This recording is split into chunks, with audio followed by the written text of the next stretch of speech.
يصلون على النبي يا أيها الذين آمنوا صلوا عليه وسلموا تسليما اللهم صل وبارك عليه وعلى آله الفاتحة.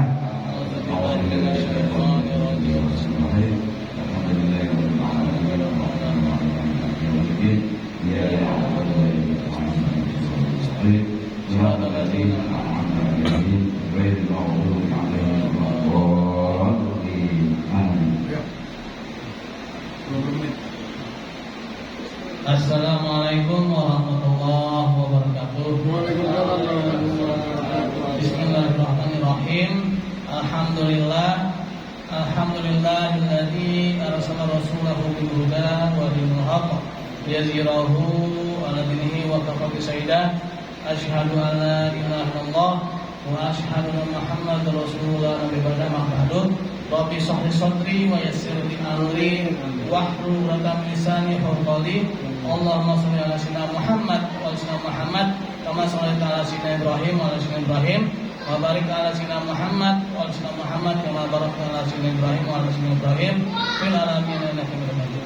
Sebelumnya yang saya hormati para sesepuh, guru-guru kami, Bapak Ustaz Fathur Rahman, Bapak Ustaz Muhaimin, dan para sesepuh Pak Ustaz Taji, Pak Ustaz Wawan, dan banyak yang tanpa mengurangi rasa hormat saya tidak dapat menyebutkan namanya satu persatu. Baiklah, saya ingin kembali sharing ya.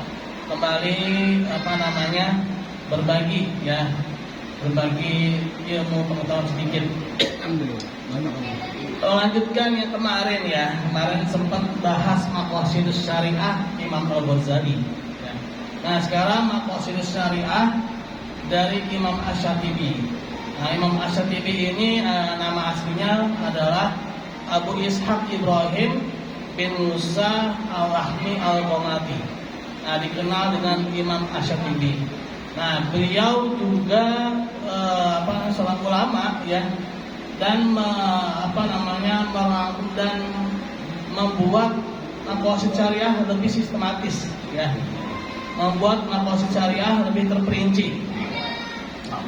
Nah maqasid syariah yang beliau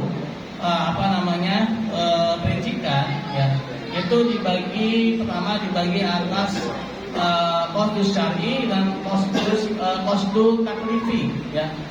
Nah ini dalam kitab Al-Muwafaqat Usul Syar'i ya, kitabnya Imam Asy-Syatibi ya, Al-Muwafaqat Usul Syar'i. Nah di situ beliau membagi bahwa tujuan dari syariat atau maqasid syariah ya, itu pertama dilihat dari sisi qasdus syar'i, yaitu dari sisi pencipta, yaitu dari Allah Subhanahu wa taala ya, bahwa dalam menilai maqasid syariah ya yang pernah dituangkan oleh Imam Al-Ghazali, pertama-tama harus melihat dari daruriyat ya. Yang pertama itu adalah kedaruratan. Nah, apa ini daruriyat? Ini adalah sesuatu yang sangat penting, yang sangat urgent, yang menyebabkan hidup dan matinya seseorang ya. Nah, jadi dia juga sampai menyangkut kehidupan seseorang ya, melihat kemaslahatan ya dari seseorang itu ya sampai terancam. Jadi dia diperbolehkan ya, istilahnya itu kalau sudah darurat ya bisa membatalkan sebuah hukum gitu ya. Nah ini di dalam Quran surat Al-Baqarah ayat 173 ya. Nah ini sangat terkenal gitu ya, dalam Quran surat Al-Baqarah ayat 173 ini ya.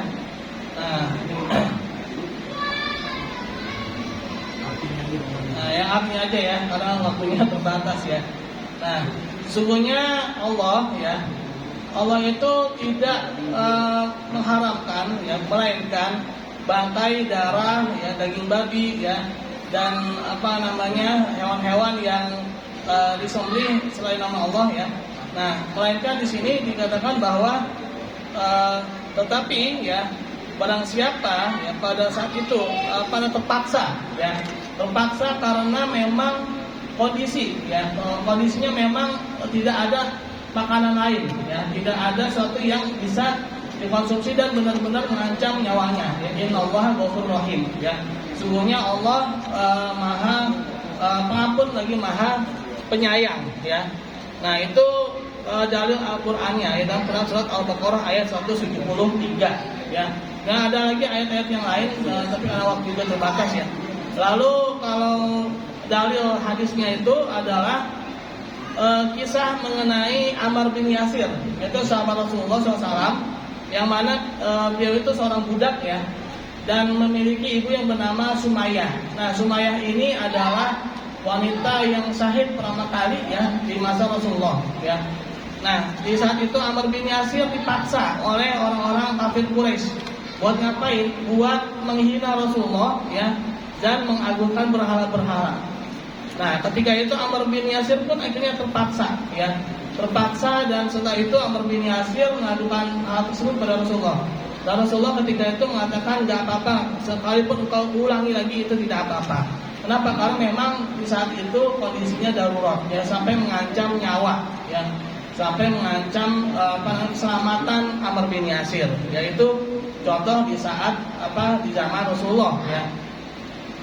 Kalau contoh di saat zaman sekarang ya, misalkan gini ya, ada contoh yang paling sederhana itu, misalkan kita tersesat ya di dalam sebuah hutan, tersesat di dalam sebuah hutan, lalu dalam hutan itu nggak ada makanan lain kecuali bangkai babi gitu ya. Nah ini udah bangkai babi gitu ya. Haramnya double ya. Nah, ketika itu kita sudah masa-masa kritis gitu ya. Kalau nggak makan bakalan kalau bahasa anak gaul meninggoy gitu ya. Nah, bakal meninggal gitu ya. Nah, bakalan wafat gitu ya. Nah, maka pada saat itu kita diperbolehkan ya untuk mengkonsumsi babi tersebut tapi dengan takaran yang hanya untuk menyelamatkan ya. Jangan sampai berlebihan gitu ya. Jadi hanya untuk takaran agar kita tetap bisa hidup ya. Nah itu darurat. Jadi benar-benar dia sudah mengancam nyawanya ya. Atau ada contoh lain misalkan saya misalkan ya lagi ngasih ceramah gitu ya, ke para calon-calon mu'alaf. Yang mana calon-calon mu'alaf ini mereka belum paham syariat halal haram ya. Nah tapi mereka misalnya takzim gitu ya, ustadznya hormat banget gitu ya. Saking tazim ya, saking hormatnya, itu para calon mu'alaf itu nyediain berbagai macam khomer ya. Karena ini hormat gitu kan, tapi nggak paham syariat gitu ya. Baik tapi nggak benar gitu ya, belum benar gitu ya. Nah pada saat itu ya mereka nggak paham tuh syariatnya. Ketika itu saya ngasih ceramah tuh. Saya ngasih ceramah, saking semangatnya keselak ya. Nah saking semangatnya keselak saya tuh ya. Nah saya nggak akan bisa hidup ya, nyawa saya terancam tuh. Ada orang keselak meninggal banyak ya. Nah saya harus ngapain? Harus minum ya. Sedangkan di hadapan saya nggak ada minuman lain selain homer semua ya. Di hadapan saya semuanya bir semua gitu ya. Nah sedangkan saya saat itu diperbolehkan tapi hanya untuk menyelamatkan nyawa, seteguk aja gitu ya. Jangan sampai berbotol-botol gitu ya. Mentang-mentang darurat 5 botol gitu ya. Nah itu udah batal tuh daruratannya ya. Nah jadi darurat itu dia bisa membatalkan hukum ya, tapi dengan batasan-batasan yang memang melepaskan dari ancaman ya. Nah, yang pertama itu menurut Imam Syatibi adalah kedaruratan. Nah ditimbang dari apa? Ditimbang dari kemaslahatan yang pernah disampaikan oleh Imam Al-Ghazali ya, yaitu kedaruratan melindungi agama, jiwa, akal, keturunan dan harta ya. Nah, jadi Imam Asy-Syatibi ini menilai kembali ya, istilahnya itu menyusun kembali ya dari apa yang pernah sebelumnya dan disusun kembali ya. Nah, karena itu Imam Asy-Syatibi ini juga dikenal dengan Bapak Maqasid Syariah ya. Nah, itu yang pertama, kedaruratan ya. Jadi kedaruratan itu memang benar-benar sudah mengancam jiwa manusia, mengancam keselamatan ya. Nah itu yang pertama. Yang kedua adalah hajiat, ya. Hajiat ini adalah kalau bahasa itunya adalah yang sekunder, ya. Nah, dia penting tapi nggak sampai mengancam nyawa, ya. Dia penting tapi nggak sampai mengancam jiwa, ya, nggak sampai menyebabkan kematian, ya. Nggak bisa langsung menyebabkan kalau nggak dipenuhi langsung mati gitu ya, enggak, ya. Nah itu adalah hajiat, ya. Nah, dia levelnya level sekunder, level yang penting tapi tidak sampai mengancam, ya. Nah, lalu yang ketiga ini adalah tahsiniyat, ya. Tahsiniyat ini adalah yang tersier atau yang mewah lah, gitu ya. Jadi nggak penting-penting banget, ya. Nah, dulu HP itu masuk kategori tersier, ya, kategori mewah, ya. Dulu yang megang HP itu orang rata-rata menengah ke atas. Tapi kalau sekarang yang megang HP itu udah banyak, ya, sehingga ada yang bilang HP itu adalah yang sekunder. Bahkan ada yang bilang primer, ya. Kalau megang HP bisa mati, ya, tapi apa mati gaya, matgay, ya. Nah, kalau megang HP matgay ini nggak bawa HP, gitu ya. Bahkan ada yang lebih rela ketinggalan dompet daripada ketinggalan HP, ya. Nah, itu memang bisa bergeser. Tapi kalau HP nggak bisa, sebenarnya sampai kehilangan nyawa ada ya. Ada nggak sih orang ketinggalan HP dia langsung bunuh diri? Nggak ada ya, sampai mati gitu gara HP ketinggalan kayaknya nggak ada, ya. Nah, palingan HP itu yang sekunder, ya. Nah, yang darurat ini memang dia benar-benar mengancam nyawa, gitu ya, mengancam jiwa, ya. Nah, itu yang qasdus syar'i, yaitu tujuan berdasarkan dari apa yang Allah Subhanahu wa taala inginkan, ya. Nah, lagi-lagi ditimbang dari tadi yang 5 itu, yaitu hifdzul jin, ya. Hifdzul akal, lalu hifdzul nafs, ya, nasol dan mal, ya. Nah, jadi melihat dari 5 hal tersebut, ya. Nah, itu menurut yang qasdus syar'i. Lalu yang kedua adalah qasdus taklifi atau berdasarkan yang menanggungnya itu manusianya, ya. Nah, manusianya harus menyelaraskan, ya, antara apa yang diinginkan Allah Subhanahu wa taala, ya. Sehingga apa yang diinginkan Allah itu adalah apa yang diinginkan oleh dirinya, ya. Nah, menurut Imam Syatibi seperti itu. Nah, ciri-ciri maqasid syariah yang diungkapkan oleh Imam Asy-Syafi'i yang pertama adalah orientasi pada maqasid kemaslahatan, ya. Orientasi pada 5 hal tadi, ya. Yang kedua adalah istiqlal, ya. Istiqlal itu nama masjid, ya. Istiqlal itu adalah jadi dalam memahami sebuah hukum harus paham juga mengenai tujuan dan hukum tersebut, gitu ya. Karena bisa jadi hukum tersebut itu batal, ya. Contoh ketika di zaman Umar bin Khattab radhiyallahu anhu.